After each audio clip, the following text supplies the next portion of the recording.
A homeless Navy SEAL followed his dog into a mountain and uncovered a buried warning that could wipe out an entire town. The cold cut through Caleb Walker's bones as he parked outside a lonely truck stop beneath the San Juan Mountains.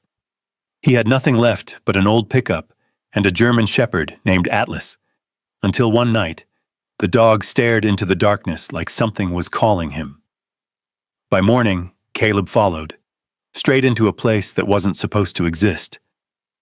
Comment 1 or 0 and tell me where you're watching from. The cold didn't come in fast. It crept.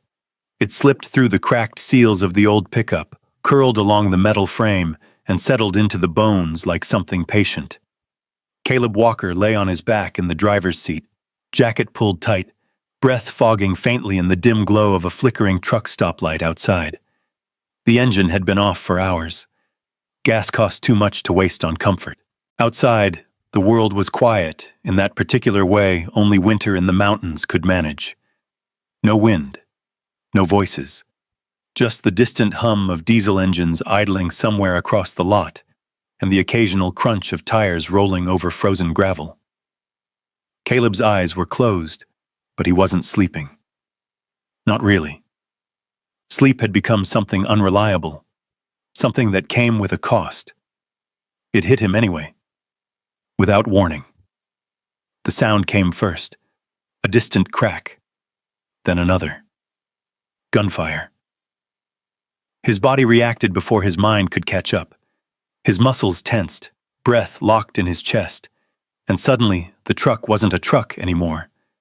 It was heat. Smoke. Sand grinding in his teeth. Voices shouting over comms. A flash of light. Caleb jerked upright, gasping, one hand already reaching for a weapon that wasn't there.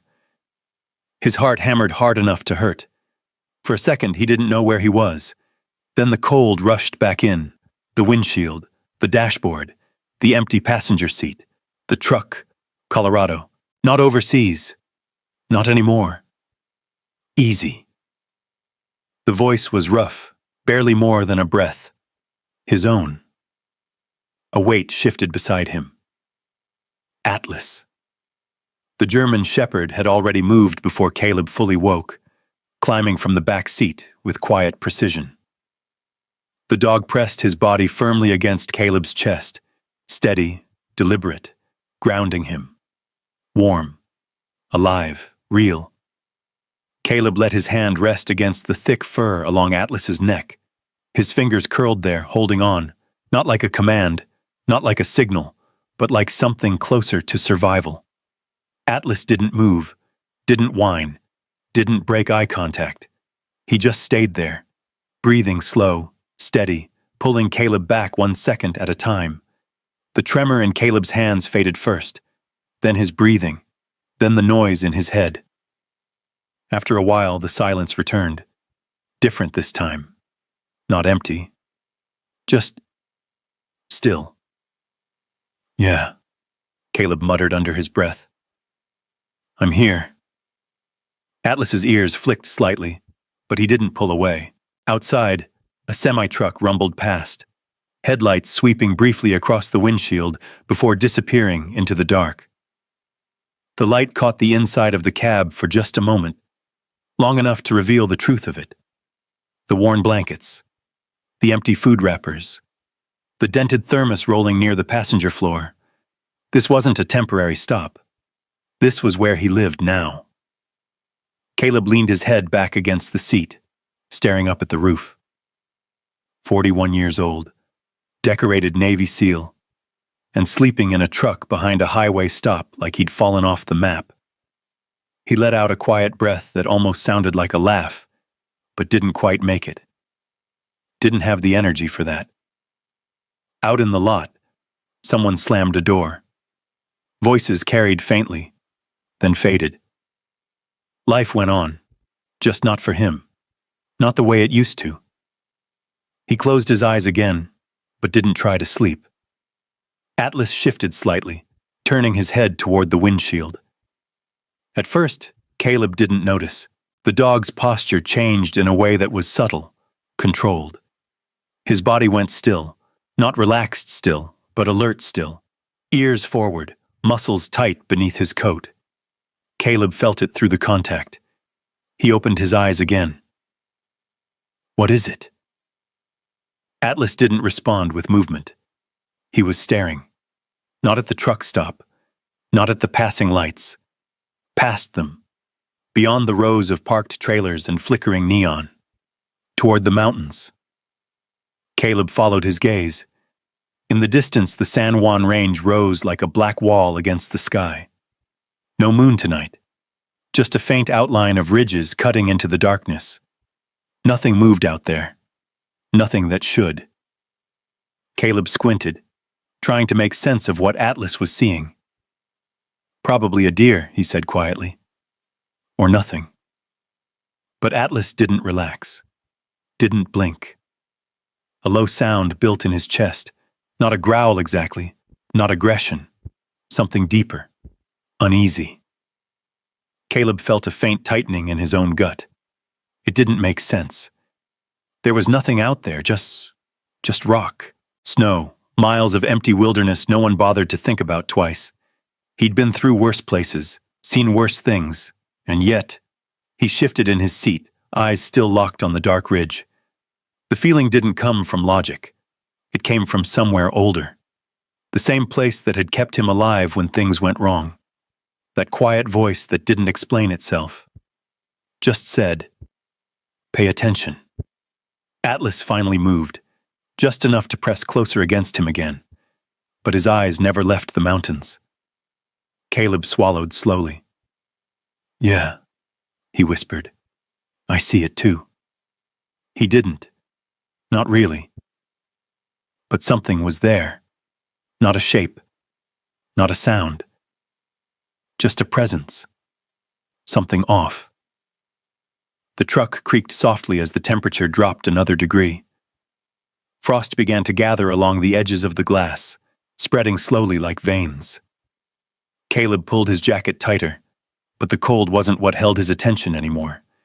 It was the ridge, the silence, and the way his dog, his partner, refused to look away. Minutes passed, maybe longer. Time stretched in that quiet space where nothing happened, but everything felt like it might. Eventually, Atlas eased back just a fraction, not fully relaxed, but less tense. Caleb let out a breath he hadn't realized he was holding. "All right," he murmured. "We'll check it out tomorrow." He didn't know why he said it. There was no reason to go up there. No job waiting. No mission. No one asking. But the words felt right. Necessary. Atlas shifted again, settling down beside him, but his ears stayed half alert. Watching. Waiting. Caleb leaned his head back and closed his eyes once more. Sleep didn't come. Not this time. But something else settled in its place. A quiet pull. Toward the mountains. Toward whatever had caught Atlas's attention. Toward something that didn't belong on any map. And as the night deepened and the cold pressed harder against the truck, Caleb Walker lay awake, listening. Not to the sounds around him, but to the absence of them. Because out there, beyond the lights and the noise and the illusion of normal life, something was waiting. And his dog had already found it. He just didn't understand what it was. Not yet. Morning came slow and gray, the kind of light that didn't so much rise as seep into the world, turning everything a dull shade of cold. Frost clung to the inside edges of the windshield, and Caleb's breath hung faintly in the air as he sat up in the driver's seat. Atlas was already awake. He wasn't pacing. He wasn't restless. He just sat there, staring in the same direction as the night before, toward the mountains. That alone was enough.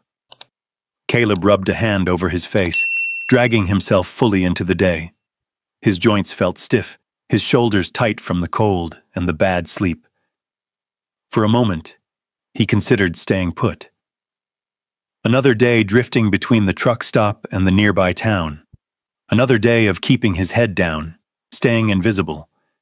It would have been easier, safer.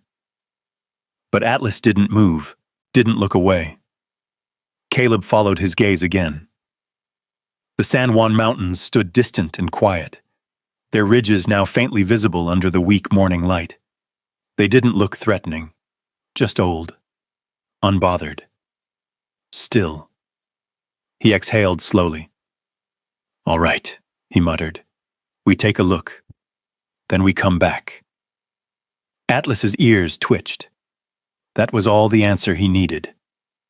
The forest edge started just beyond a rusted sign warning hikers about unstable terrain. Most people ignored it. Caleb didn't. He paused there, studying the ground, the slope, the way the rocks had shifted along the edges of the trail. Old habits didn't fade. Not completely. "Stay close," he said. Atlas moved ahead anyway. Not disobedient. Purposeful. That difference mattered. They followed the main trail at first, winding through tall pines and patches of frozen brush. The air smelled clean out here, sharp and quiet, untouched by diesel and noise. Snow crunched faintly under their boots, and somewhere in the distance, water trickled beneath a layer of ice. For a while it felt almost normal, peaceful even. Then Atlas veered off. No hesitation, no glance back, just a sharp turn into the trees. "Hey!" Caleb started, then stopped himself. The dog wasn't wandering. He was tracking something. Caleb stepped off the trail and followed. The ground shifted quickly underfoot. What had been a stable path turned uneven, scattered with loose stones and shallow dips hidden beneath snow. Branches snagged at his jacket as the trees thickened, closing off the sky above. Atlas moved with precision, head low, ears forward, every step placed like it mattered. Caleb's pulse picked up just a little. "What do you have?" he asked quietly. No response. Only movement. They climbed for several minutes, angling upward along the slope. The forest began to thin, giving way to exposed rock and patches of wind-scoured ground where the snow didn't stick. That's when Caleb saw it. At first, it didn't register. Just a line. A thin break in the natural flow of the cliff ahead. Too straight. Too clean. He slowed. "Hold up." Atlas stopped instantly, but his body stayed tense. Caleb stepped closer, eyes narrowing as he studied the rock face. The line stretched along the cliffside, barely visible unless you knew to look for it. From a distance, it could have been mistaken for a shadow or a trick of the light. Up close, it was something else. A ledge. Carved. Not natural. Caleb crouched near the base, brushing snow away with his gloved hand. The rock beneath was smooth in places, edges worn but still deliberate. He ran his fingers along it. Tool marks. Faint. Old. But real. His stomach tightened. "That's not erosion," he murmured. Atlas moved past him, stepping carefully onto the ledge. Caleb followed his gaze. The path was narrow, barely wider than a boot in some sections. It hugged the cliffside, curving out of sight around the mountain. No railings, no anchors in sight, at least not obvious ones. Just open air beyond the edge, a long drop into mist and stone. Caleb stood there for a moment, taking it in. This wasn't a hiking trail. No one would build something like this for casual access. This was intentional, hidden. He scanned the ground again. That's when he saw the prints. Faint, but there. Boot marks pressed into a patch of softer dirt near the base of the ledge. Not old enough to have fully eroded. Not fresh enough to be obvious. Recent. Caleb's jaw tightened. Someone's been here. Atlas let out a low, quiet sound. Acknowledgement. Caleb straightened, eyes tracing the path again. It didn't belong. Not on any map, not in any official trail system. And yet it was here. Waiting. He reached into his jacket and pulled out a folded pamphlet he'd picked up weeks ago from a roadside bulletin. A rough map of the surrounding trails, outdated but still useful. He spread it open, glancing between the paper and the cliff. Nothing. No markings. No indication of any structure or access point in this area. He checked again. Still nothing. Caleb exhaled slowly. That's not good. Atlas shifted his weight, stepping further along the ledge, then pausing to look back. Waiting. Caleb looked at the drop again, then at the dog, then back at the path. Every instinct told him to turn around, report it, walk away, let someone else deal with it. But that wasn't how this worked. Not anymore. Not after everything he'd seen. Not after all the times someone else didn't show up. He stepped onto the ledge. The rock felt cold and solid beneath his boot, but there was no room for error. He kept one hand pressed against the cliff wall, body angled inward, weight balanced carefully. Atlas moved ahead, slow and steady, guiding the pace. They advanced a few feet, then a few more. The world narrowed. No more forest, no more trail. Just stone, sky, and the quiet space in between. Caleb's breathing slowed, controlled, each step measured, each shift deliberate. He didn't look down, didn't need to. The drop was there. He could feel it. After several yards, the ledge curved slightly around the mountain, and the angle of the cliff changed just enough to block the view ahead. Atlas stopped again. This time, he didn't move forward. He stood still, muscles tight, eyes fixed on something Caleb couldn't see yet. Caleb eased closer, pressing himself against the rock as he reached the bend. "What is it?" he whispered. Then he stepped far enough to see past the curve, and everything inside him went still. Because the ledge didn't just continue. It led somewhere. And whatever was waiting beyond that turn didn't belong there either. Caleb didn't move at first. He just stood there on the narrow ledge, one hand pressed flat against the cold rock, eyes fixed on what lay ahead. The mountain curved inward slightly at this point, forming a shallow recess in the cliffside.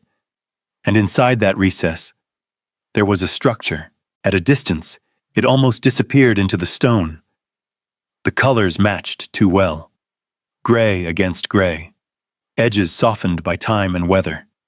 But the longer Caleb looked, the clearer it became. It wasn't part of the mountain. It was built into it. A house. Not large, not obvious, but deliberate. Stone walls blended seamlessly with the cliff face, as if whoever designed it had studied the mountain closely, had understood how to hide something in plain sight. A narrow window was set deep into the rock, dark and still. The roofline followed the natural curve of the stone above it, making the entire structure nearly invisible from below. Caleb's pulse slowed, not from calm, from focus. "All right," he murmured. Atlas stood ahead of him, rigid, not aggressive, not afraid, alert. The dog took a few careful steps forward, paws placing with quiet precision on the narrow ledge. Caleb followed, matching his pace, each movement measured. The air felt different here. Still, heavy, like stepping into a place that hadn't been meant for anyone else. As they approached, more details came into view. Metal anchors, driven deep into the rock, partially hidden by dust and time. Not decorative, structural, reinforced. This wasn't some makeshift shelter. This was engineered. Caleb stopped a few feet from the entrance. The door was simple, wooden, reinforced with old metal bands, weathered but intact. No obvious damage, no signs of forced entry. Just closed. He glanced at the ground. Dust had settled in the corners of the stone platform outside the door, thin and undisturbed, except for one place. A faint impression. A footprint. Caleb crouched slowly, studying it. Not an animal. Boot tread. Recent enough that the edges hadn't fully softened. His jaw tightened. Someone's using this place. Atlas shifted beside him, nose low to the ground, inhaling carefully. Then he moved closer to the door, pausing just before it. His ears flicked. He didn't bark, didn't scratch, just stood there listening. Caleb rose back to his feet. His instincts kicked in, quiet and controlled. The same awareness that had carried him through tight spaces and unknown buildings halfway across the world. He scanned the doorframe, the hinges, the corners. Nothing obvious. No wires. No traps. But that didn't mean it was safe. It never meant that. He reached out slowly, placing his hand against the wood. Cold. Solid. He gave it a light push. It didn't move. Locked. He exhaled through his nose, stepping back half a pace. "All right," he muttered. "We don't force it." Atlas shifted again, turning his head slightly toward the side wall. Then he stepped away from the door entirely. Caleb frowned. "What is it?" The dog moved along the edge of the structure, keeping close to the stone wall, nose brushing lightly against the surface. He paused near a narrow section where the rock met the built wall almost seamlessly. Then he sat. Still. Waiting. Caleb followed. At first he didn't see it. Then the angle changed. A thin line, barely visible. A secondary seam. Not natural. Caleb reached out, fingers tracing along the edge. There was a slight give, just enough to confirm what he was looking at. Another door. Hidden. Better concealed than the first. He hesitated. Every part of him knew what this meant. This wasn't just a structure. It was designed to be found only by someone who knew where to look, or someone who didn't give up easily. He glanced at Atlas. The dog held his gaze steady and certain. Caleb let out a quiet breath.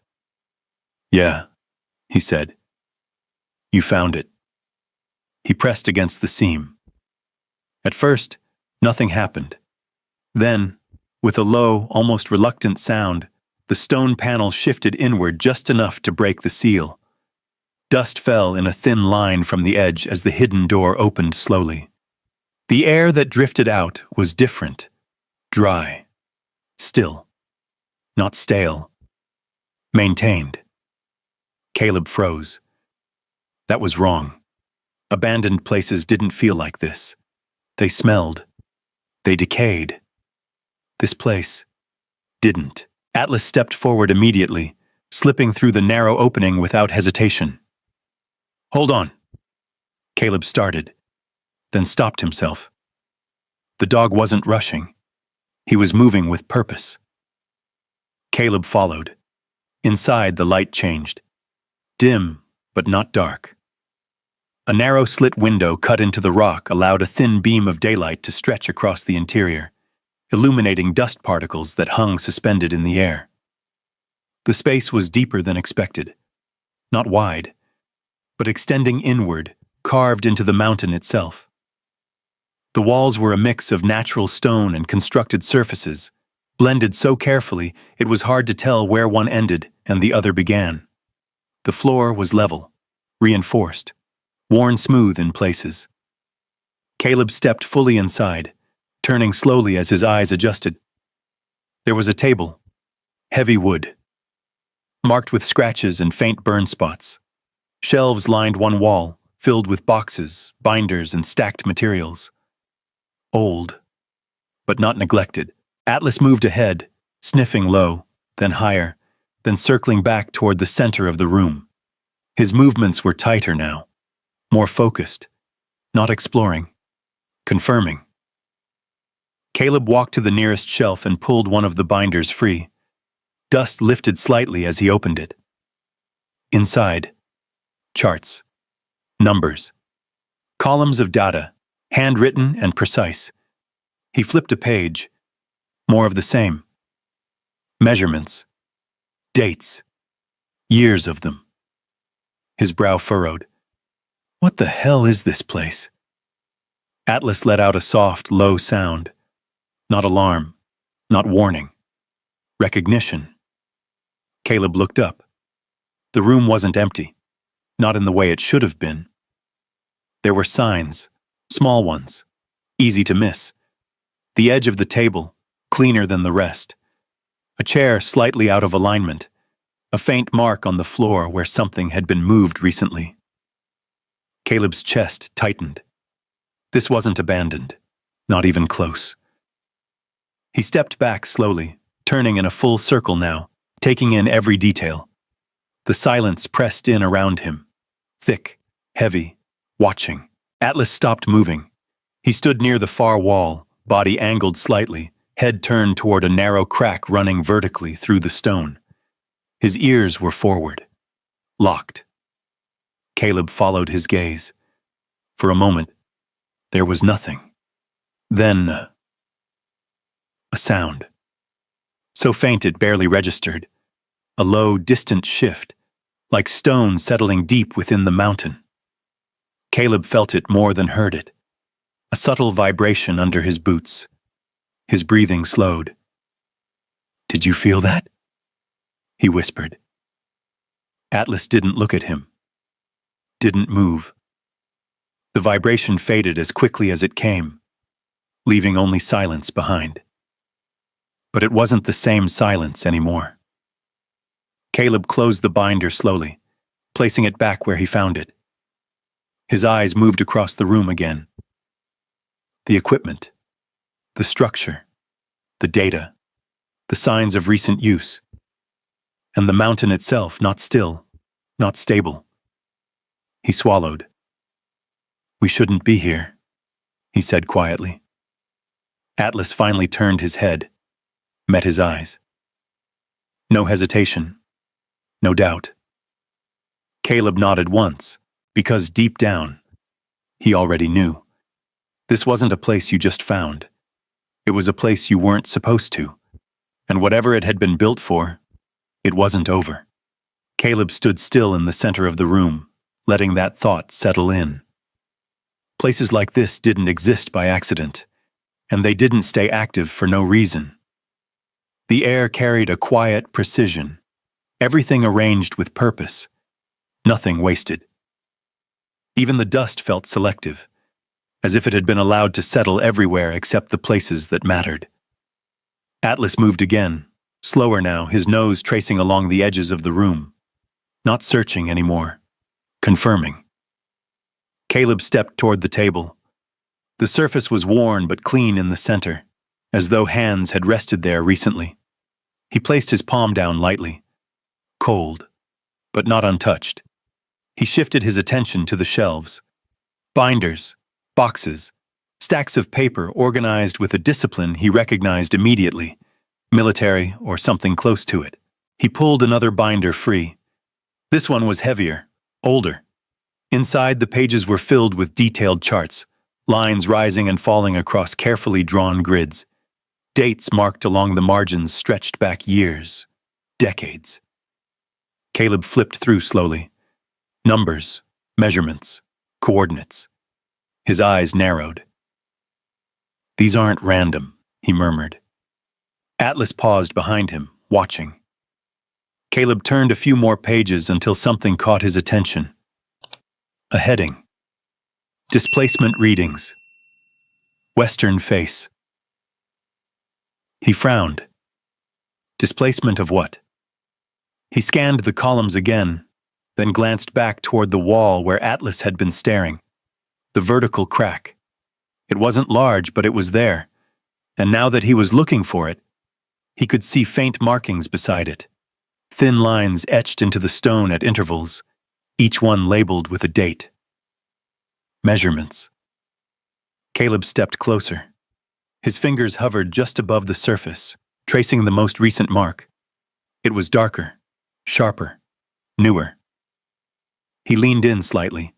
The difference between the last two marks was bigger than the ones before. His stomach tightened. "Something's moving," he said quietly. Atlas's ears flicked.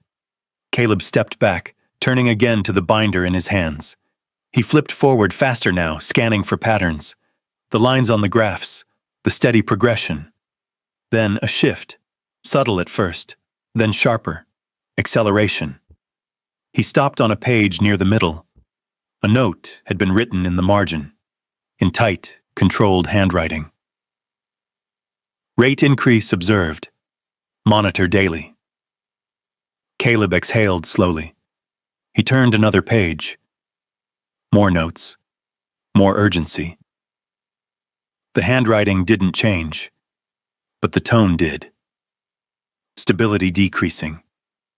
Crack expansion beyond predicted range. Further observation required. He flipped again, then stopped. A red tab marked the edge of a thicker report. He pulled it free. The first page carried an official seal. Federal. Faded, but unmistakable. Caleb's jaw tightened. He read. The language was careful, measured, but the meaning wasn't. Potential for large-scale rockslide event. Impact zone includes lower valley settlements. Evacuation procedures recommended pending further review. Caleb lowered the page slightly. The valley. He'd seen it on the way in. Small roads. Scattered homes. A town built along the river bend. People lived down there. Families. He turned the page. The next section was different. Shorter. Colder. Project suspended pending budget reassessment. He blinked, then read it again. Suspended. Not completed. Not resolved. Just stopped. Caleb let out a slow breath. Something heavier building in his chest now. Of course, he muttered. Atlas shifted again, moving toward a narrow counter built into the rock. Caleb followed his movement. There were tools there. Old equipment. Some mechanical, some digital. Most of it powered down. But not all. A faint glow flickered from one of the smaller screens, barely visible in the dim light. Caleb stepped closer. The display was weak, but active. Numbers moved across it slowly. Updating. He leaned in. Atlas! The dog came closer, standing beside him. Caleb reached out, adjusting the angle of the screen slightly. The readings weren't random. They matched the data in the binders, real-time measurements. His chest tightened. This thing's still running. Atlas's head turned slightly, his focus shifting again, not to the screen, but to the far side of the room. Caleb followed his gaze. There, near the edge of the table, a metal cup. Simple. Worn. He walked over to it slowly. Every step deliberate. The room felt different now. Not empty. Not quiet. Occupied. Even if no one was in sight. He stopped beside the cup, reached out, paused, then touched it. His fingers stiffened instantly. Not warm, but not cold either. Residual heat. Recent. Caleb pulled his hand back. His pulse quickened. "Someone's here," he whispered. Atlas didn't react with panic. He simply shifted his stance, placing himself slightly between Caleb and the rest of the room. Protective. Ready. Caleb's mind raced, but his body stayed still. Training. Control. He scanned the room again. The table. The shelves. The bed tucked into a carved recess in the wall. Blanket folded tight, not dusty. Everything was too maintained. Too intentional. He moved toward the bed. The blanket had a crease down the center, sharp and recent. The pillow, Indented, not deeply, but enough. Someone had been lying there. Not days ago, not weeks. Recently. Caleb swallowed. His voice dropped lower. We're not alone in this. Atlas's ears twitched. Then, a sound. Faint. So faint, Caleb almost missed it. A shift. Not inside the room, outside. Stone against stone. Controlled. Not falling. Moving. Caleb froze. Atlas turned toward the door immediately, body tightening. The silence snapped into something else. Expectation. Caleb's breathing slowed. He stepped back, placing himself near the center of the room where he could see both the entrance and the interior. His hands were empty, but his posture changed. Ready. The sound came again. Closer. Measured. Footsteps. On stone. Just beyond the wall. Atlas didn't bark. Didn't move forward. He simply watched the entrance, waiting. Caleb's voice was barely audible now. Someone's coming. The air felt heavier with each second. The faint glow from the instruments flickered once, then steadied. The mountain itself seemed to hold its breath, and Caleb Walker stood in a house that wasn't supposed to exist, surrounded by evidence that shouldn't have been ignored, waiting to meet the man who had never left. The footsteps stopped just outside, not rushed, not uncertain. Whoever it was, they already knew exactly where they were going. Caleb held his position, shoulders squared, breathing controlled. Atlas stood slightly ahead of him now, body angled toward the entrance, muscles tight but not aggressive. No barking, no warning, just readiness. The door shifted, slowly. A thin line of daylight cut into the dim interior as the outer door opened with a low scrape of wood against stone. Dust lifted faintly in the air. Then a figure stepped inside, older. That was the first thing Caleb noticed. The man moved carefully, not from weakness, but from habit, like every step had been measured over years of walking this exact ground. His jacket was worn, layered for cold, the fabric faded but maintained. Gray hair pulled back slightly, face lined deep, not just from age but from time spent outside of comfort. His eyes adjusted quickly to the room, sharp, focused. They landed on Caleb, then shifted briefly to Atlas, then back again. No surprise, just evaluation. The door closed behind him with a quiet, final sound. For a moment, no one spoke. The silence stretched between them, thick with unspoken questions. Caleb was the first to break it. Didn't expect company, he said, voice low, steady. The older man tilted his head slightly. You shouldn't be here, he replied. His voice was calm, not angry, not defensive, certain. Caleb didn't move. Yeah, he said. I'm starting to get that. Atlas remained still, but his eyes tracked every movement the man made. The older man took a step forward into the room, setting down a small pack near the table. His movements were deliberate, unhurried, as if there was no immediate threat to respond to. Like this moment had already been accounted for. You followed the ledge, the man said. Caleb nodded once. My dog found it. The man glanced at Atlas again. Held his gaze for a second longer this time. Of course he did. There was something in his tone. Recognition. Respect. He moved toward the table, his hand brushing lightly across the surface. Checking, confirming, as though making sure everything was exactly where it should be. Caleb watched him carefully. You want to tell me what this place is? He asked. The man didn't answer right away. Instead, he reached for the metal cup Caleb had touched earlier, lifting it and setting it aside. Then he turned slightly, leaning one hand against the table. This, he said slowly, is a monitoring station. Caleb's eyes narrowed. For what? The man's gaze shifted toward the wall, the crack running through the stone, the measuring marks etched beside it. For the mountain. The words landed heavier than expected.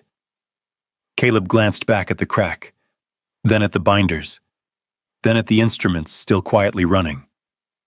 You've been tracking movement, Caleb said. It wasn't a question. The man nodded once. For a long time. Caleb let that sit for a moment. How long? A pause. Then, 32 years. Caleb's jaw tightened. That's not a hobby. No, the man replied. It isn't. Atlas shifted slightly, stepping closer to Caleb, but his focus remained on the man, still watching, still measuring. Caleb took a step forward. The reports, he said. Federal seal. This was a government project. It was. What happened? The man exhaled slowly, like the answer wasn't simple, but also wasn't new. They stopped listening. Caleb didn't blink.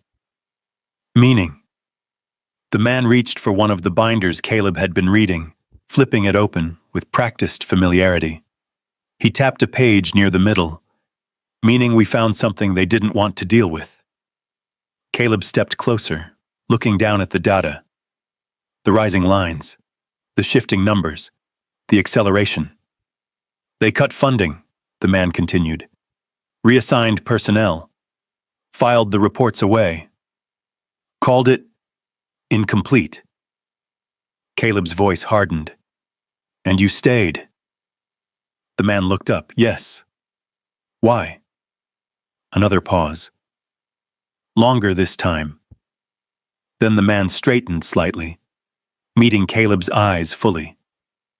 Because it didn't stop just because they walked away. The room felt smaller, heavier. Caleb glanced again at the instruments. They're still running, he said. They have to. Caleb's gaze sharpened. That means it's still moving. The man didn't answer. He didn't need to. Caleb felt it in the silence. In the way Atlas hadn't relaxed since they stepped inside. In the faint memory of that vibration under his boots. He exhaled slowly. How bad is it?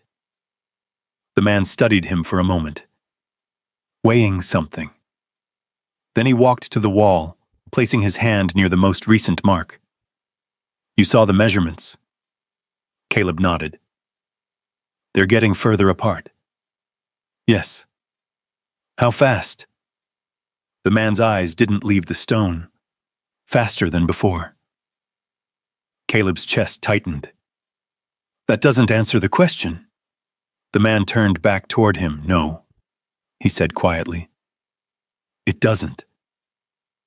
A beat. Then, it's no longer theoretical. The words settled in the air like weight. Caleb didn't speak, didn't move. The man continued. The slope above this ridge, it's under pressure. Has been for decades. Small shifts at first. Measurable. Predictable. And now? The man's expression didn't change. Now it's accelerating. Atlas let out a low, quiet sound. Caleb's pulse picked up again. Accelerating toward what? The man held his gaze. Failure. The word hit harder than expected. Caleb swallowed. Rock slide? Not just a slide. The man shook his head slightly. A collapse. Caleb's mind shifted instantly. Terrain. Volume. Impact zones. What's below here? He asked. The man didn't answer immediately. He walked to the table, pulling a folded map from beneath a stack of reports. He spread it out across the surface, smoothing it flat. Caleb stepped closer. The valley. Roads. Structures. A town. Small. But enough. Silver Ridge Valley, the man said. Caleb stared at it. People. Homes. Lives moving forward. Unaware. His voice dropped. They know? The man didn't look up, no. Caleb's jaw tightened. They should. They won't, the man replied. Caleb looked at him sharply. You don't know that. The man finally met his eyes again. I do. A beat of silence. Then Caleb stepped back slightly, running a hand over his face. This is insane, he muttered. Atlas shifted closer to him, pressing lightly against his side, grounding him again. Caleb's breathing slowed. He looked back at the man. You've been here this whole time, he said. Alone. Yes. Waiting for it to get worse? No. The man's voice stayed calm, waiting for someone who wouldn't ignore it. The words hung in the air. Caleb didn't respond right away, because deep down, he understood exactly what that meant. Atlas finally relaxed just a fraction, though his eyes never left the man completely. The room settled into a different kind of silence now. Not uncertainty. Recognition. Two men standing on opposite sides of the same realization. The mountain wasn't stable. The system had walked away. And now there wasn't time left to pretend it wasn't real. Caleb looked back down at the map, then at the data, then at the man who had stayed behind when everyone else left. What's your name? He asked. The man paused, then answered, Leonard Briggs. Caleb nodded once, then said quietly, Caleb Walker. A brief acknowledgement passed between them. No handshake, no ceremony, just understanding. Outside, far beyond the walls of stone, the mountain stood silent. But inside, the truth had already begun to move. The room felt smaller after that. Not physically, but in the way everything suddenly carried weight. Every binder, every mark on the wall, every quiet hum of the instruments. It all meant something now. Something immediate, not distant. Caleb stood over the map, eyes tracing the thin lines of roads winding through Silver Ridge Valley. He followed them down toward the river bend, where clusters of small homes sat close together, tucked into what looked like safe ground. Safe. The word didn't fit anymore. How long? Caleb asked without looking up. Briggs didn't answer right away. Instead, he walked back toward the wall, placing his hand again near the latest measurement mark. His fingers hovered there, as if feeling something beneath the surface that Caleb couldn't. It's not a fixed timeline, Briggs said finally. It never was. Caleb exhaled sharply. That's not helpful. No, Briggs replied calmly. It isn't. Atlas shifted, moving closer to the wall again, his nose pressed near the vertical crack, ears twitching slightly as he listened. Caleb glanced at him. What do you feel? He murmured. Atlas didn't respond in any obvious way, but his body tightened again. Briggs noticed. He senses it before the instruments do, Briggs said. Caleb looked back at him. You've seen that before? Briggs nodded. Animals react to changes we don't immediately register. Pressure, vibration, sound beyond our range. He paused. He's ahead of us. Caleb let that sink in. Atlas wasn't just reacting. He was warning.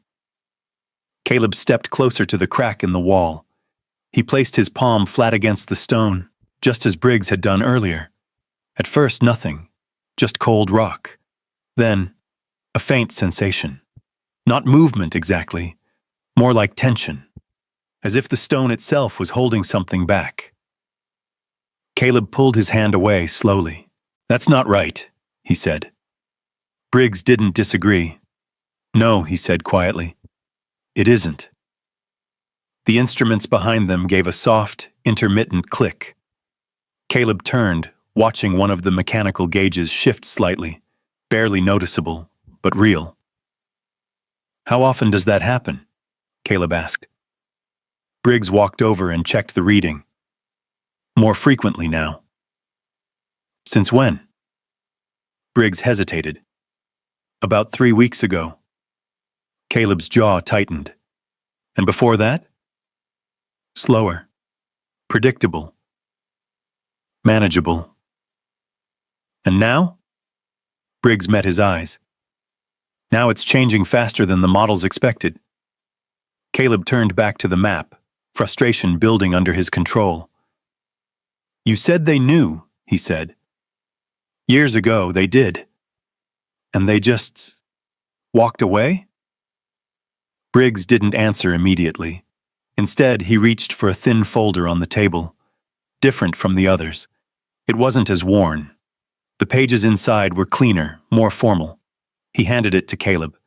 Caleb opened it, typed reports, official language, requests, funding extension required, evacuation planning recommended, immediate risk assessment necessary. Caleb flipped to the next page. A response. Short. Cold. Request denied. Reevaluation scheduled. He flipped again. Another. Project suspended pending budget allocation. His grip tightened on the paper. "Budget?" Caleb said, his voice low.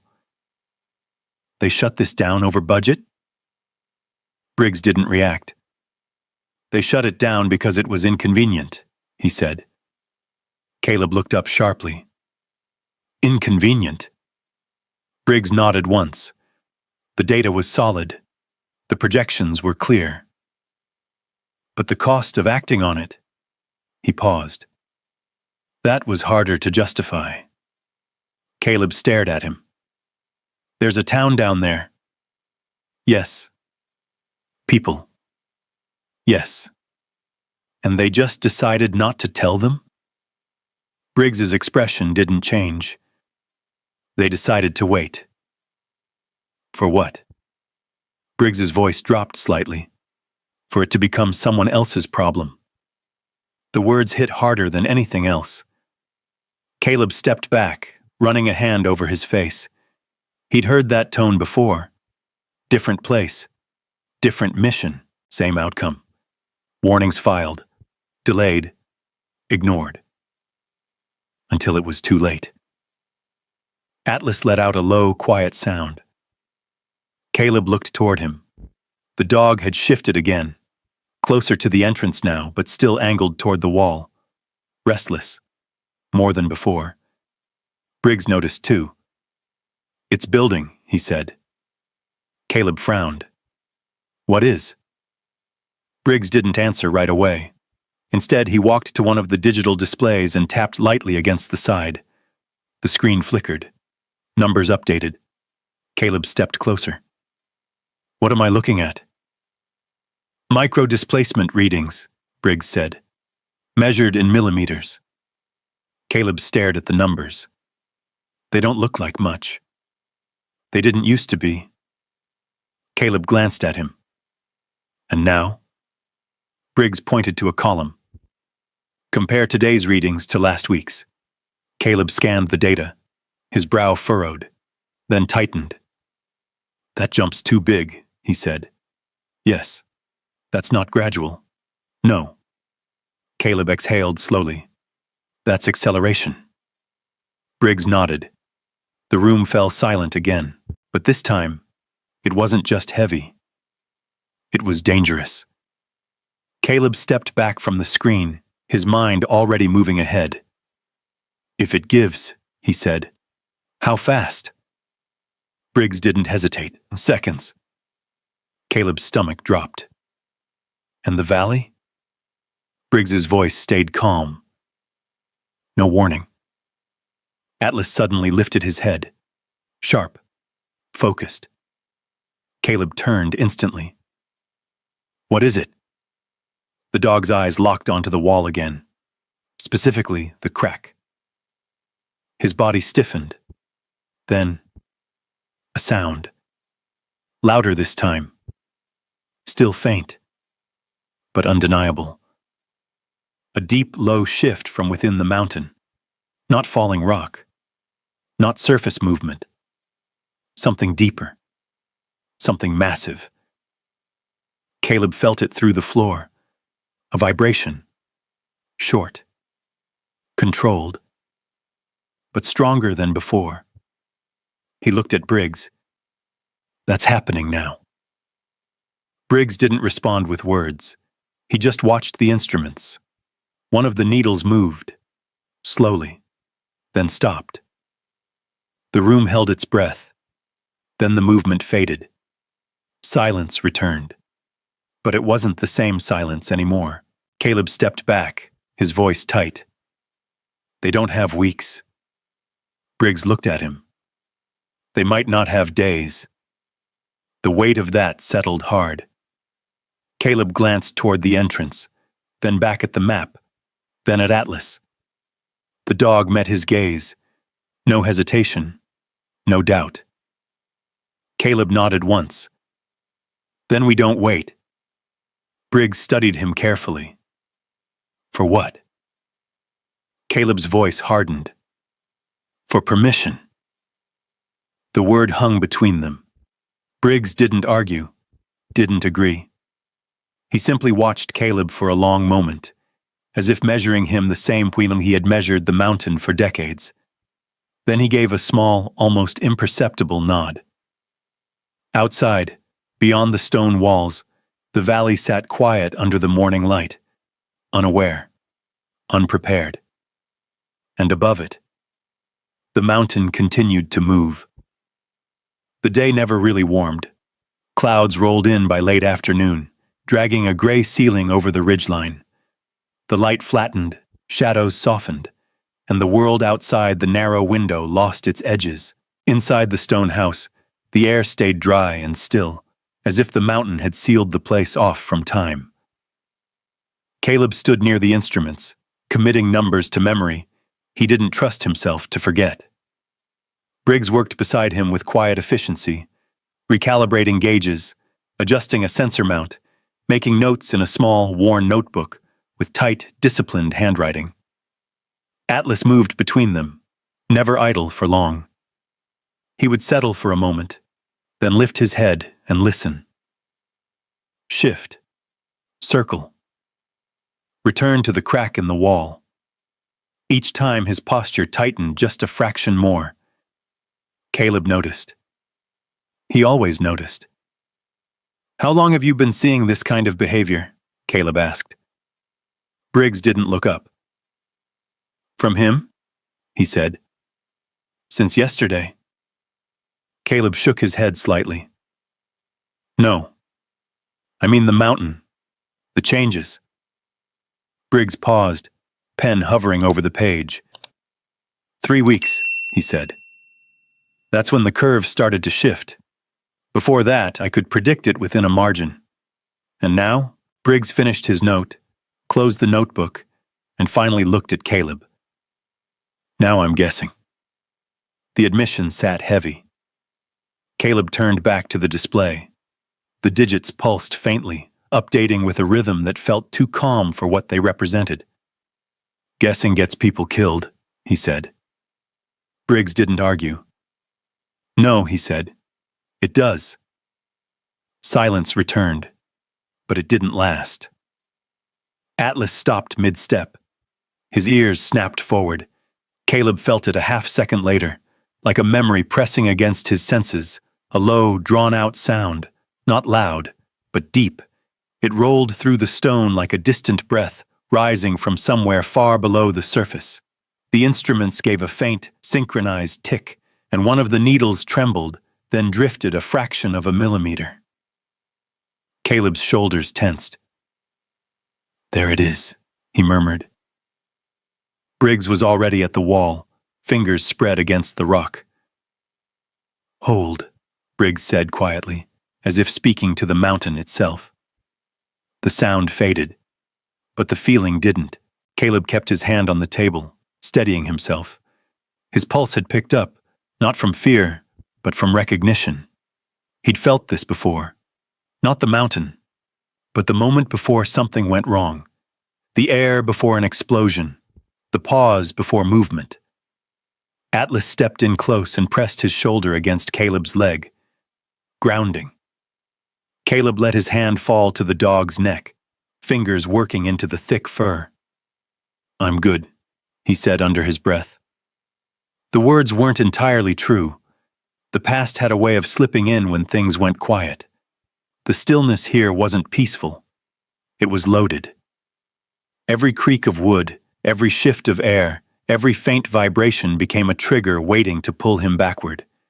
He closed his eyes for a second, breathed in, out, focused on the present. Stone, cold, Atlas's warmth. Here, now. When he opened his eyes again, Briggs was watching him. "Not the first time you've dealt with something like this," Briggs said. Caleb gave a short, humorless breath. "Different kind of terrain," he said. "Same pattern, which is, people see the warning, they wait. Then they run out of time." Briggs held his gaze, then nodded once. "Yes," he said, "that's the pattern." The light outside dimmed further as evening settled in. The narrow window turned from gray to charcoal, and the room shifted toward shadow. Briggs lit a small, contained lamp near the table, casting a warm, steady glow across the maps and instruments. Atlas didn't relax. If anything, he grew more alert. Caleb noticed the way his breathing changed, slower, deeper, as if he were bracing. "You feel that again?" Caleb asked. Atlas didn't answer, but he didn't need to. Briggs moved to another device, checking the alignment on a mechanical gauge. He adjusted it by a fraction, then stepped back. "The frequency's increasing," he said. "How much?" "Not enough to panic anyone who isn't paying attention," Briggs replied, "but enough that I can't ignore it." Caleb leaned against the edge of the table, studying the map again. Silver Ridge Valley. The road network. The school marked near the river bend. He imagined lights coming on in the houses as evening set in. Families sitting down for dinner. Kids doing homework. People living their lives under a slope that was quietly losing its balance. "They have no idea," Caleb said. "No," Briggs replied. "And if we tell them?" Briggs didn't answer right away. "Then we'll find out how much time we really have," he said. Atlas's head snapped toward the wall again, harder this time. Caleb felt it immediately. Another vibration. Stronger. The sound followed, longer, drawn through the rock like a low groan that carried a weight behind it. The lamp flickered. Just once. But it was enough. Caleb straightened, his hand instinctively finding Atlas's collar. "That's bigger," he said. Briggs was already at the instruments. "I see it." The needle shifted again, this time more clearly. A measurable jump. Briggs wrote it down without hesitation, his pen moving quickly, efficiently. "Record it," Caleb said. "I am." The vibration eased, but it didn't disappear completely. It lingered, like a warning that hadn't finished speaking. Caleb stepped closer to the wall, placing his hand against the stone again. This time, there was no mistaking it. The rock felt tense. Not loose, not crumbling. Tight. Like something inside it was pressing outward, looking for a way to release. He pulled his hand back slowly. "How long until that turns into something bigger?" he asked. Briggs didn't look up from his notes. "I don't know," he said. "That's the problem." Caleb turned away, pacing once across the small space, then back again. The room felt too contained now, too close. The past edged in again, tight corridors, low ceilings, the sense of being enclosed when something outside was about to break.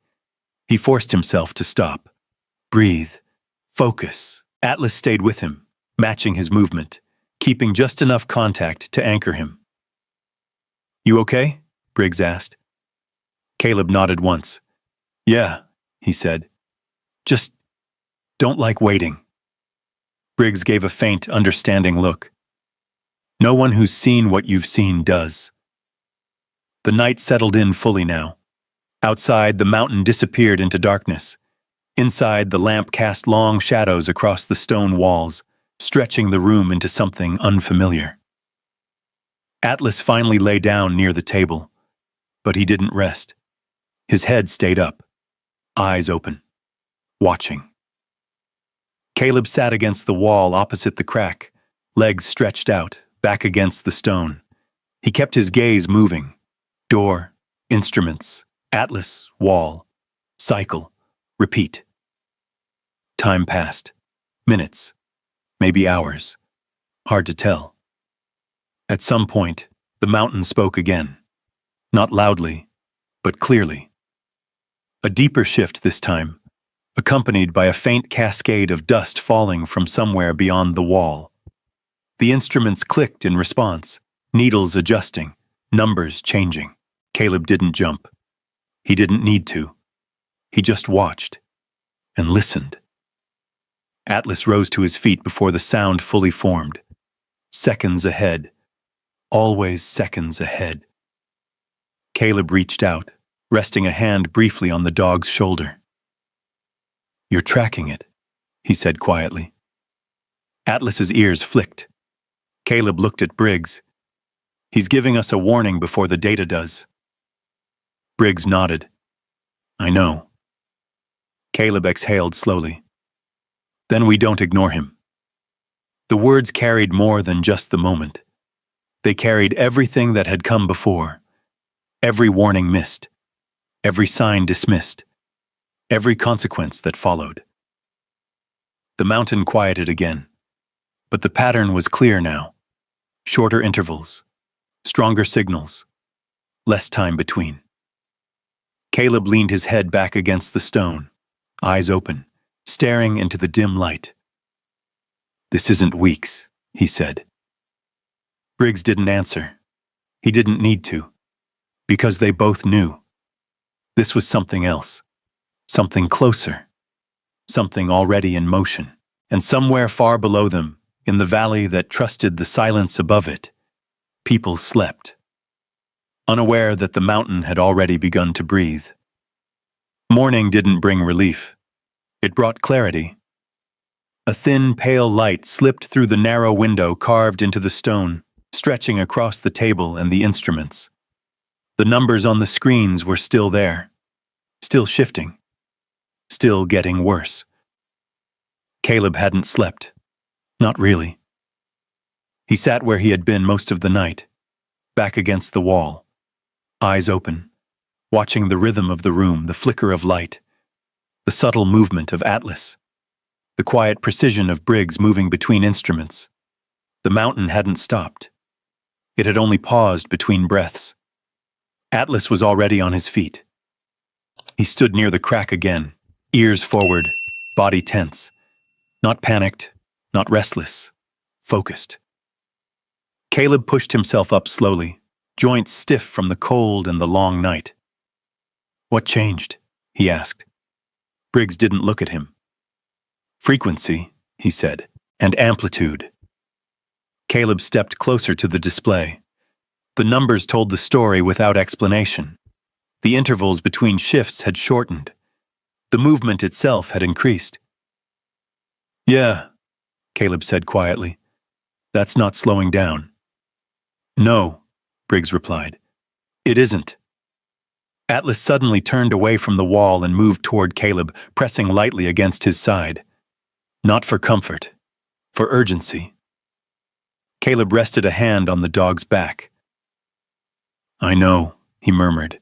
He looked at Briggs. We don't have time to wait for this to stabilize. It won't, Briggs said. Caleb nodded once. Then we move. Briggs finally turned toward him. Move how? Caleb stepped back toward the table, eyes locking onto the map again. We warn them. Briggs didn't react. They won't listen, he said. They don't have to listen, Caleb replied. They just have to move. Briggs studied him. That's not how it works. Caleb's voice sharpened slightly. It is if you don't give them a choice. Silence filled the space between them. Briggs's expression didn't change, but something shifted behind his eyes. Something that had been held in place for a long time. You're talking about bypassing protocol, Briggs said. Caleb met his gaze. I'm talking about not letting people die because someone needs paperwork. The words landed harder than anything else. Briggs didn't argue, didn't agree.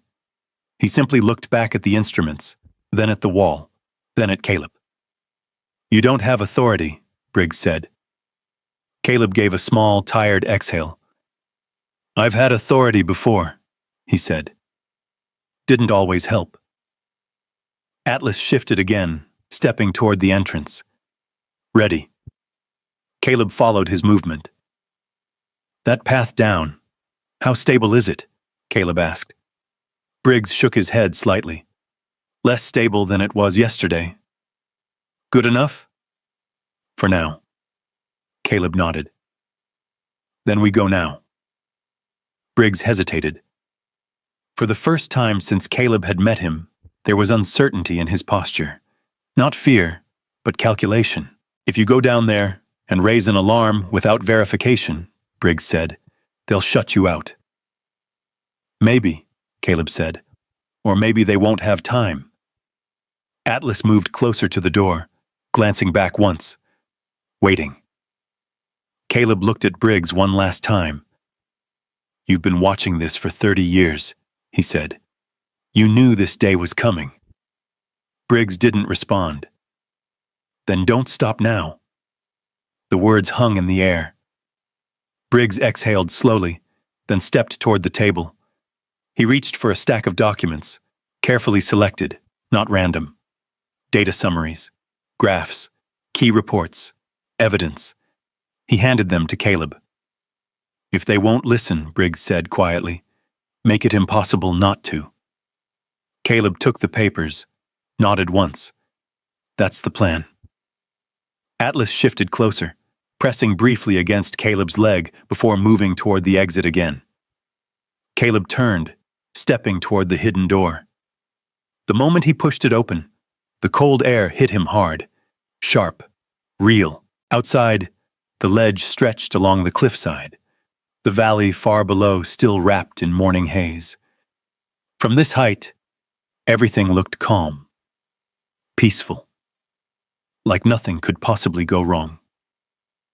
Caleb stepped out onto the rock, boots finding their place automatically. Atlas moved ahead, careful, precise, guiding. Briggs remained just inside the doorway. For a moment, Caleb thought he might say something more. Instead, Briggs simply said, "Don't wait." Caleb nodded once, then turned and started down the ledge. The descent felt longer than the climb, more dangerous.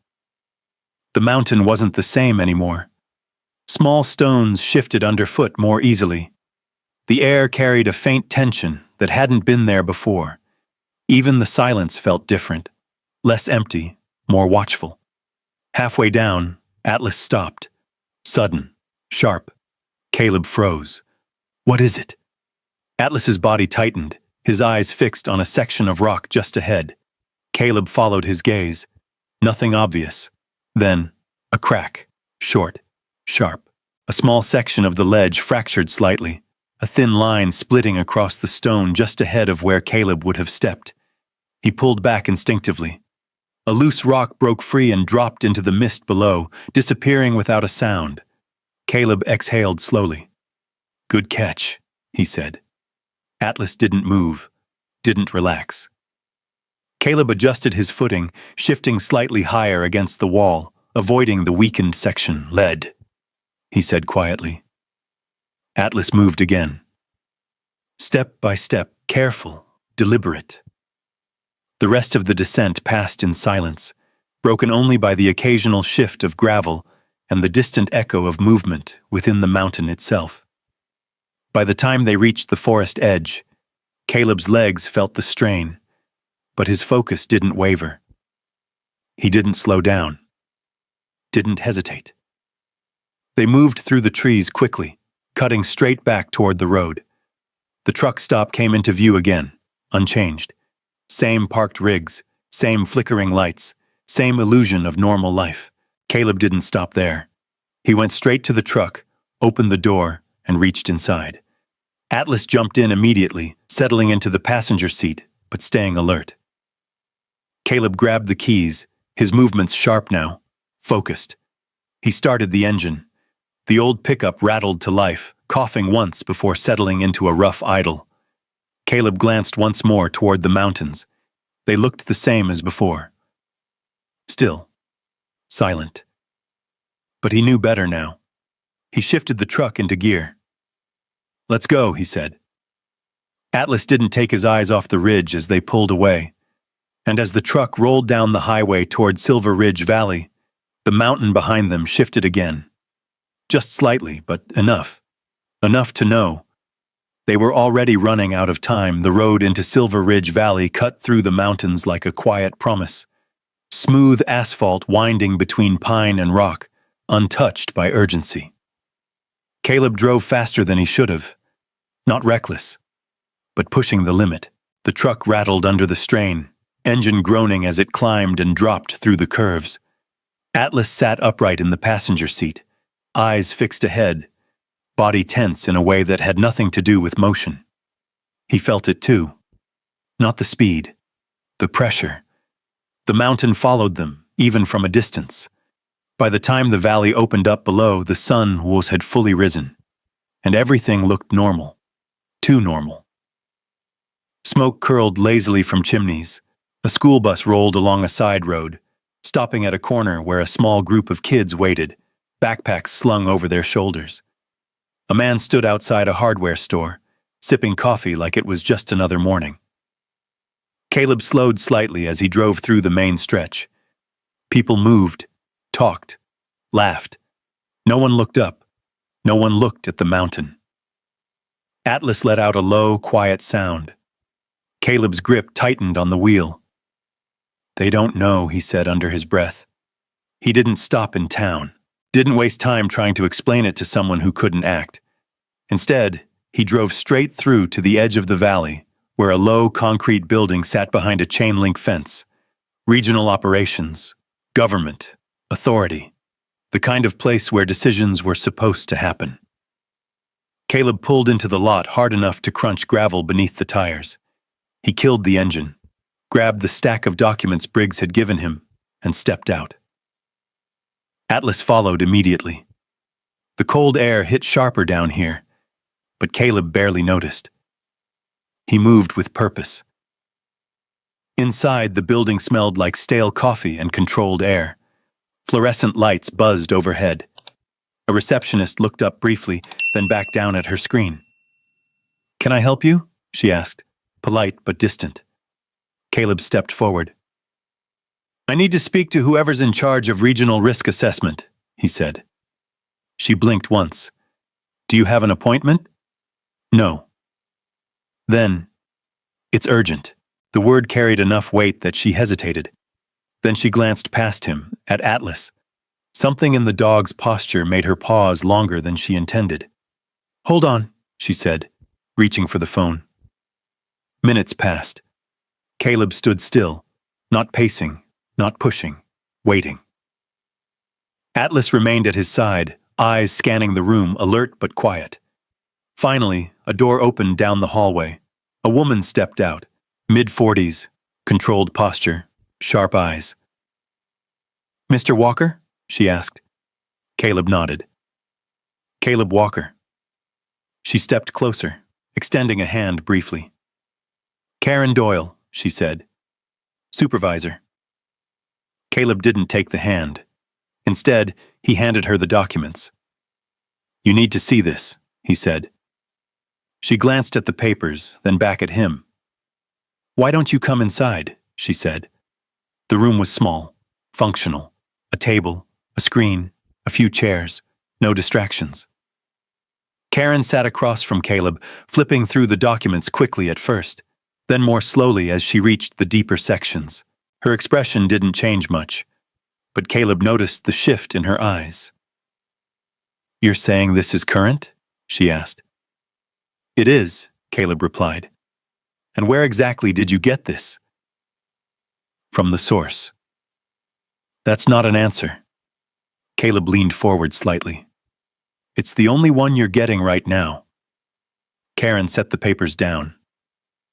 "These reports are decades old," she said, "and there's no active project listed in our system for this area." "Because they shut it down," Caleb said. "That doesn't mean the risk is still valid." Caleb's jaw tightened. "It means no one's been paying attention." Karen didn't react to the tone. Instead, she turned to the screen, pulling up a system interface. "I'm not seeing any current alerts for geological instability in that region," she said.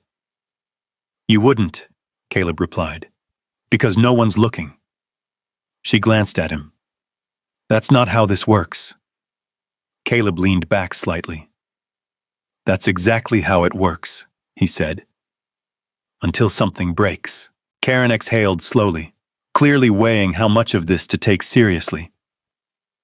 "You're asking me to initiate an emergency response based on unverified data from a discontinued project," she said. "I'm asking you to look at what's happening now," Caleb replied. "And how do you expect me to do that?" Caleb gestured toward the documents. "There's current data in there." Karen flipped through again. "These readings don't have a verified source," she said. "They will when you check them," Caleb replied. She shook her head slightly. "This isn't enough." The words landed flat. "Final." Caleb felt the frustration rise, but he kept it contained. "You don't have time for enough," he said. Karen met his gaze. "And you don't have authority to make that call." Silence stretched. Then, a sound, subtle, but out of place. A glass on the table shifted slightly, barely noticeable. Karen frowned. "Did you—" Atlas moved first. His head snapped toward the wall, body rigid, eyes locked. Caleb felt it a second later, a faint vibration through the floor. Short, controlled, but real. Karen looked down at the table again. The glass trembled once more. "What was that?" she asked. Caleb didn't answer. He was watching Atlas. The dog stepped forward slightly, placing himself between Caleb and the rest of the room, ears forward, muscles tight. "Warning." Karen's expression shifted. "Is that an earthquake?" "No," Caleb said quietly. "Then what?" A voice came through the intercom. "Supervisor Doyle? We just picked up a minor seismic event near the upper ridge." Karen froze, then turned sharply to the screen. "Location?" she demanded. Coordinates appeared. Caleb didn't need to read them. He already knew. The mountain. Karen's eyes flicked back to the documents in front of her, then to Caleb, then to Atlas. The hesitation was gone now, replaced by something else. Concern. "How recent?" she asked into the intercom. "Within the last 30 seconds. Karen stood. Fast. "Pull up full data. Now." She turned back to Caleb. "You said this is accelerating?" "Yes."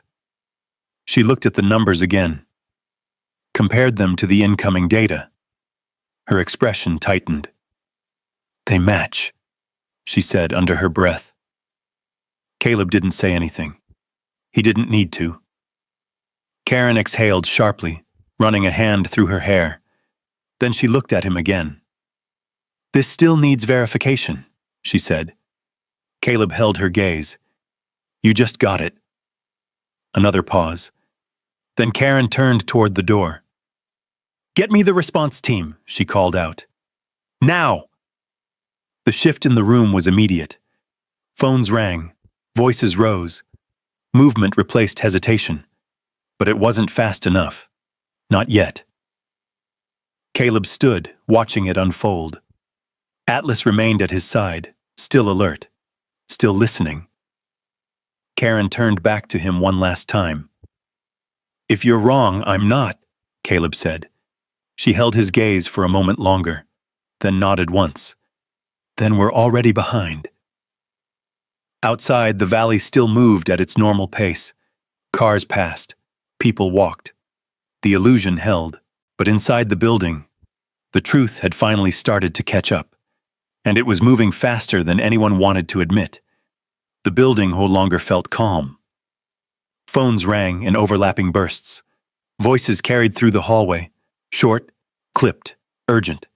Screens lit up with incoming data, maps updating in real time as red markers began to appear along the upper ridge. Karen Doyle stood at the center of it, issuing orders with controlled intensity. "Confirm the readings from all stations," she said. "Cross-check with satellite feeds. I want visual confirmation on any surface movement." A technician responded immediately. "We're already seeing debris shifts along the western face." Caleb didn't wait. He turned and headed for the door. Karen caught it. "Where are you going?" "Back up there," Caleb said. She stared at him for a second. "Absolutely not. That area's unstable. That's exactly why I need to be there. We're sending trained teams."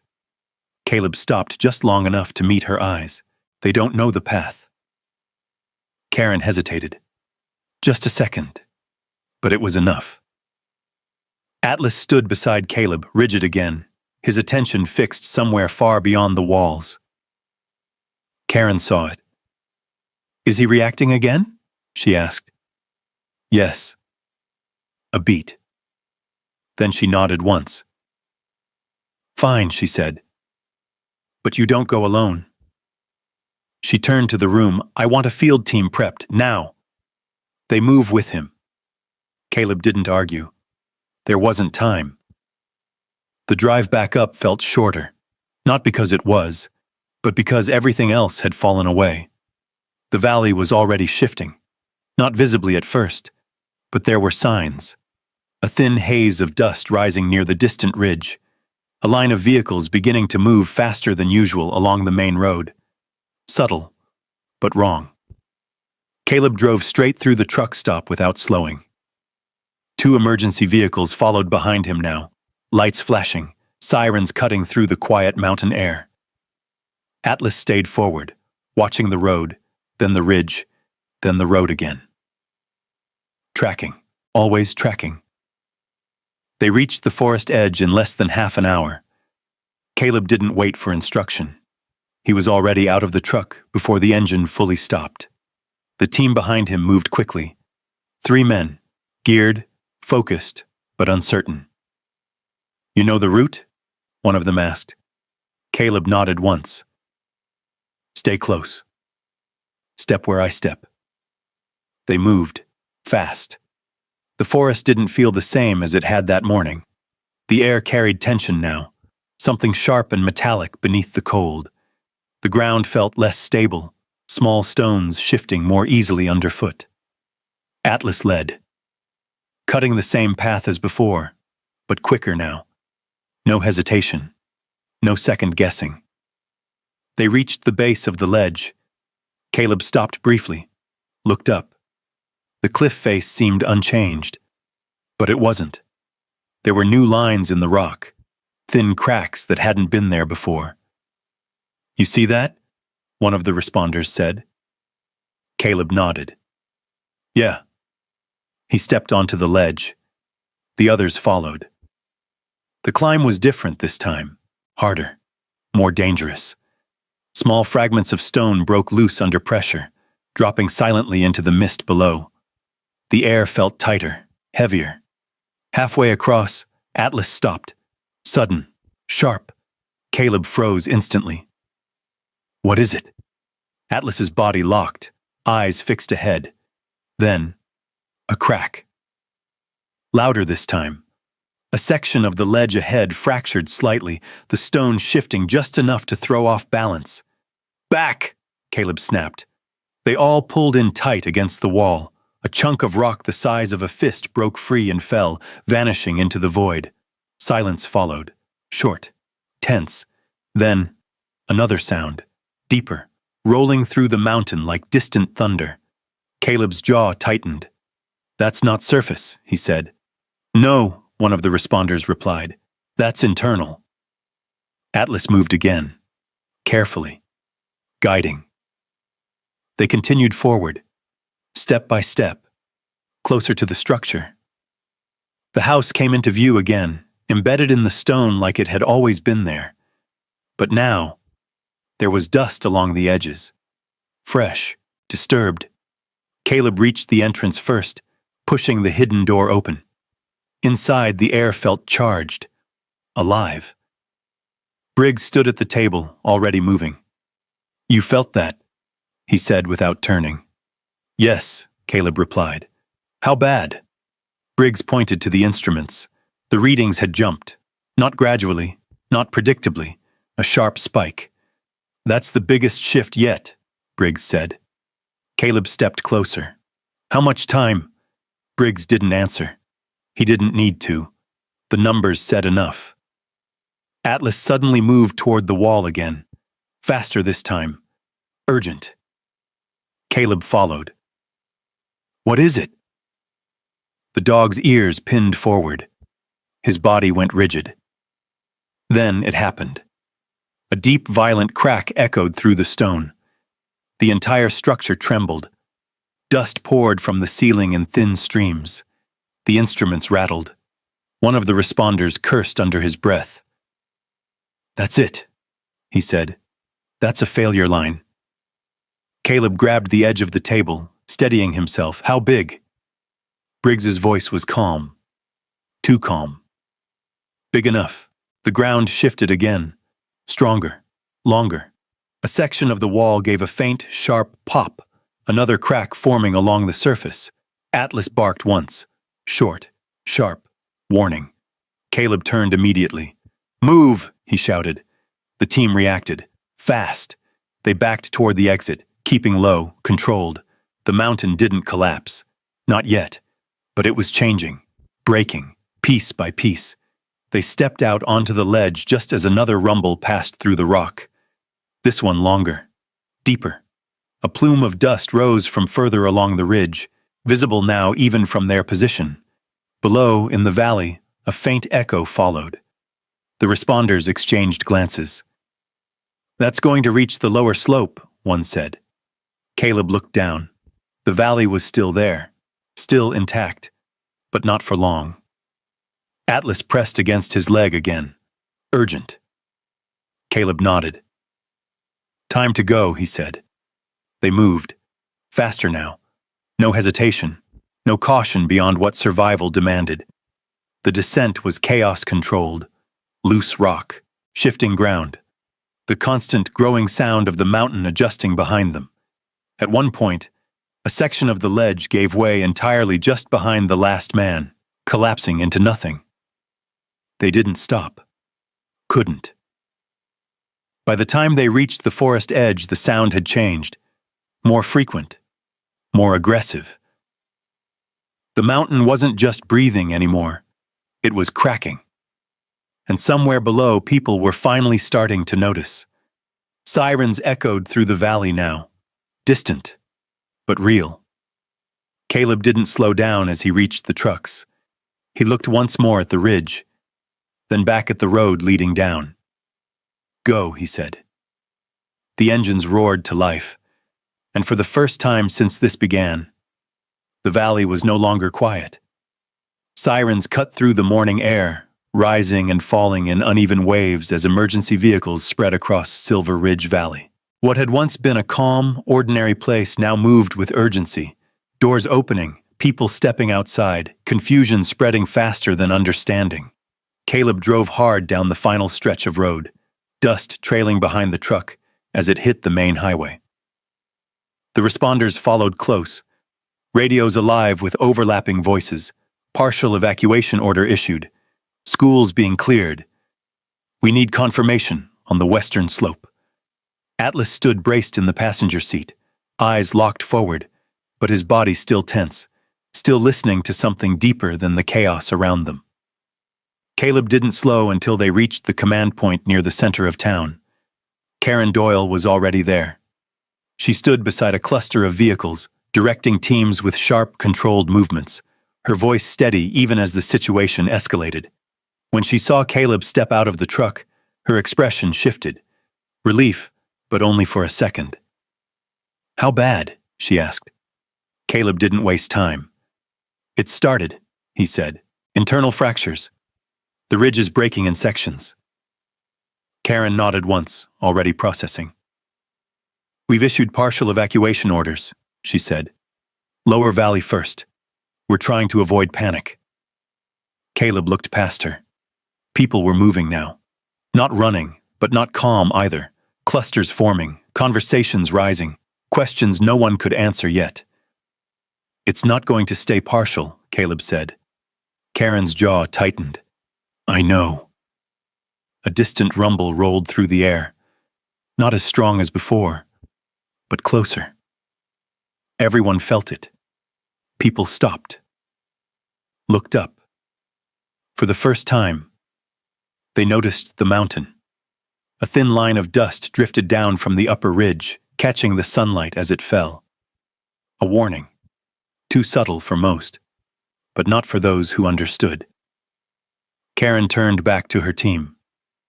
"Move faster," she said. "We don't have the luxury of staging this." The response shifted immediately. More vehicles. More movement. More urgency. Caleb stepped back slightly, scanning the scene. This was where things usually broke down. Too many moving parts. Too many voices. Too many chances for delay. But this time, it was working. Barely. Atlas suddenly moved. Fast. He stepped away from Caleb, nose low, moving toward the edge of the command area where the road dipped slightly. "Atlas!" Caleb called. The dog didn't stop. Caleb followed. "What is it?" Atlas stopped near a shallow crack that had formed across the asphalt, thin but new. Caleb crouched, ran his fingers along it. It hadn't been there before. He looked up toward the ridge. "That's spreading faster than we thought," he said. Karen stepped closer, seeing it now. "Get that road closed," she called out. "No traffic beyond this point." The order moved through the team instantly. Barriers went up, vehicles rerouted. The system was finally reacting. But the mountain wasn't waiting. Another sound echoed from above, sharper, closer. A section of the upper slope gave way, visible this time. A small landslide. Not massive, but enough. A cloud of dust rose and drifted outward, expanding like a slow, silent signal. People saw it. Really saw it. And the mood changed. Confusion turned to fear. Movement turned to urgency. Caleb stood, watching the ridge. "That's just the beginning," he said. Karen nodded. "I know." She looked at him. "You said there was someone up there." Caleb didn't look away from the mountain. "There is." "Where is he now?" Caleb hesitated. "He stayed." Karen frowned. "Stayed?" "He's been there for years," Caleb said, "monitoring it, waiting." Karen processed that. "And now?" Caleb's voice lowered. "I don't know." The words carried weight, because they both understood what that might mean. Another rumble, stronger. The ground shifted slightly beneath their feet. Atlas reacted instantly, body tightening, ears forward. Caleb placed a hand on his back. "I've got you," he said quietly. But Atlas wasn't looking at him.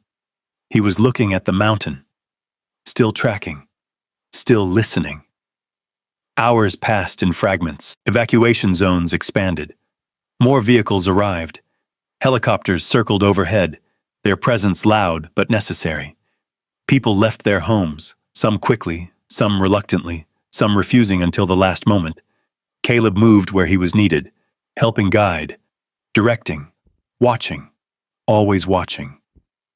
The mountain continued to shift, Not collapsing, not yet, but changing, constantly. By late afternoon, the valley looked different, quieter, emptier. The illusion of normal life had been stripped away. What remained was waiting and uncertainty. Caleb stood near the edge of the evacuation zone, Atlas beside him, both facing the ridge. Karen joined him. "We got most of them out," she said. "Most?" She didn't answer directly. "Enough that we can work with it." Caleb nodded slowly. He understood what that meant. "You never got everyone.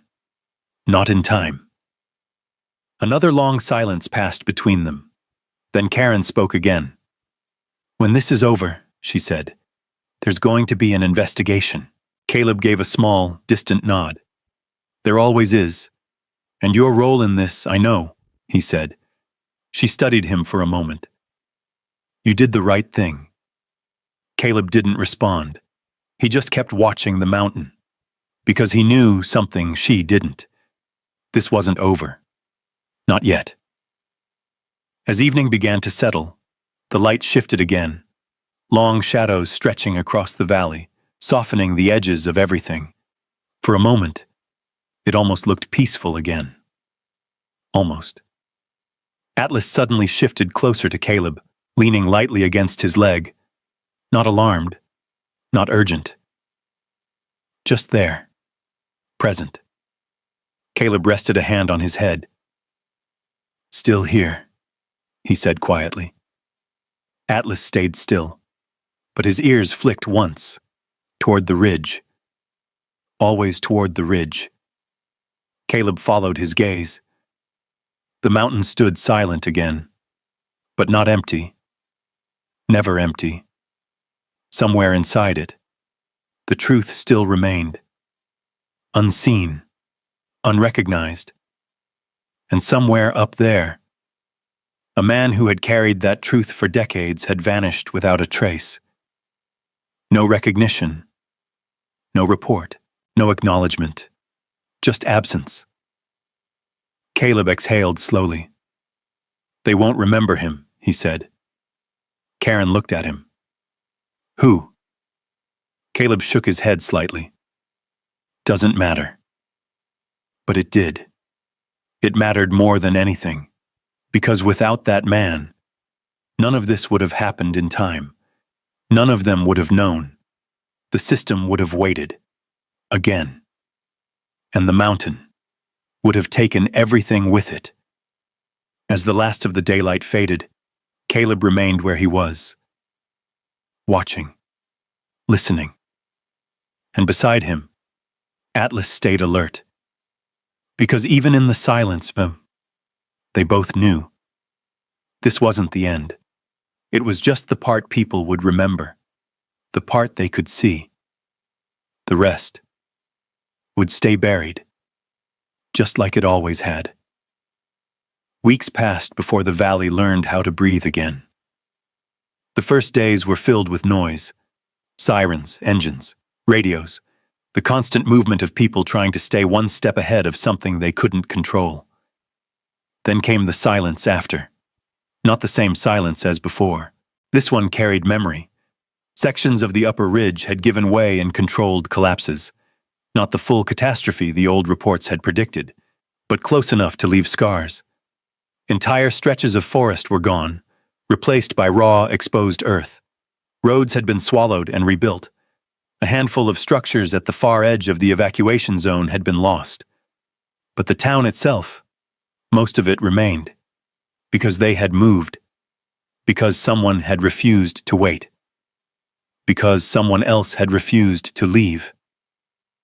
Caleb stood at the edge of a newly cleared overlook, looking out over what remained of Silver Ridge Valley. The air was cleaner now. The dust settled. But the mountains still looked different. Sharper. Unforgiving. Honest. Atlas sat beside him. Older. Not by years. By experience. A faint scar cut through the fur along his front leg, the result of the collapse on the ledge. It had healed, but not completely. He moved well, but carefully now, Aware in a way he hadn't been before, Caleb reached down, resting a hand against his neck. "You earned that one," he said quietly. Atlas didn't react. He didn't need to. The bond between them didn't require acknowledgement anymore. It just existed. Behind them, the sound of voices drifted through the air. Construction crews, survey teams, officials documenting and rebuilding. The system had returned. Faster this time, more responsive, but still selective. Caleb had seen the reports. He had read the summaries. He had listened as the story was shaped into something clean, controlled, and acceptable. A series of minor geological events, unexpected shifts in terrain, timely response prevented greater damage. The truth was there, but it wasn't complete. It never was. Briggs's name appeared once, buried in a footnote, unconfirmed source of legacy data. That was all. No mention of the years, no mention of the choice to stay, no mention of the man who had carried the warning when no one else would. Caleb had expected it, still didn't sit right. Karen Doyle approached from behind, boots crunching lightly against the gravel. "You're a hard man to track down," she said. Caleb didn't turn. "I'm not hiding," he replied. "No," she said. "You're just not where people expect you to be." She stepped up beside him, looking out over the valley. "It's holding," she said. "For now," Caleb replied. Karen nodded. "For now is better than nothing." A brief silence settled between them. Then she glanced down at Atlas. "He looks good," she said. "He is," Caleb replied. "Doctor said he was lucky." Caleb's hand rested a little firmer on the dog's neck. "We both were." Karen studied the ridge for a moment longer. "They're talking about setting up permanent monitoring stations," she said. "This time with funding." Caleb gave a small, quiet breath. "This time." She looked at him. "You think it'll stick?" Caleb didn't answer right away. He watched the mountain, the lines in the rock, the places where it had shifted, the places where it hadn't. "It depends," he said finally. "On what?" "Whether they remember why it mattered." Karen didn't argue, because she knew. Time had a way of softening urgency, of turning warnings into history, of letting things slip back into silence. "Well," she said, "some of us won't forget." Caleb nodded once. "Some of you won't." She studied him for a moment. "They offered you a position," she said. "Search and rescue. Field operations." "I know." "And?" Caleb finally turned slightly, just enough to meet her eyes. "I took it." A faint smile touched her expression. "Good," she said. "You're hard to ignore when you're in the system." Caleb gave a quiet, almost amused breath. "I've been ignored before." "Not this time." She let that sit, then stepped back. "I'll leave you to it," she said. Caleb nodded. Karen turned and walked away, her figure blending back into the movement of the teams below. Caleb remained where he was, still watching. Atlas shifted slightly beside him, then stopped. His posture changed, subtle, but immediate. His head lifted, ears forward, eyes fixed on the ridge. Caleb felt it before he fully understood it, that familiar shift, that quiet tension. He followed Atlas's gaze. The mountain stood silent, unmoving, at least on the surface. But Atlas didn't move, didn't blink, didn't relax. Caleb's expression hardened slightly. "You hear it?" he asked quietly. Atlas didn't answer. He didn't need to. Caleb took a slow breath. The air felt normal, the ground steady. No visible signs. Nothing anyone else would notice. But he knew. Because Atlas knew. because they had learned the pattern. Danger didn't disappear. It didn't announce itself clearly. It waited, built, moved slowly, until someone paid attention. Caleb rested his hand against Atlas again. "Yeah," he said softly. "I see it too." They stood there for a long moment, just watching, listening. The valley below continued to rebuild, life returning, routine reestablishing itself, people moving forward, forgetting little by little. But Caleb didn't turn away, and neither did Atlas. Because somewhere beneath the surface, the mountain still held its secrets, still carried its weight, still moved. And this time, someone was watching. If you were in Caleb's boots, would you speak up or walk away? Comment 1 or 0 and tell me where you're watching from. Sometimes doing the right thing doesn't make you popular. It just makes you ready when it matters. If stories like this mean something to you, go ahead and subscribe. There's more truth, grit, and real American stories coming your way.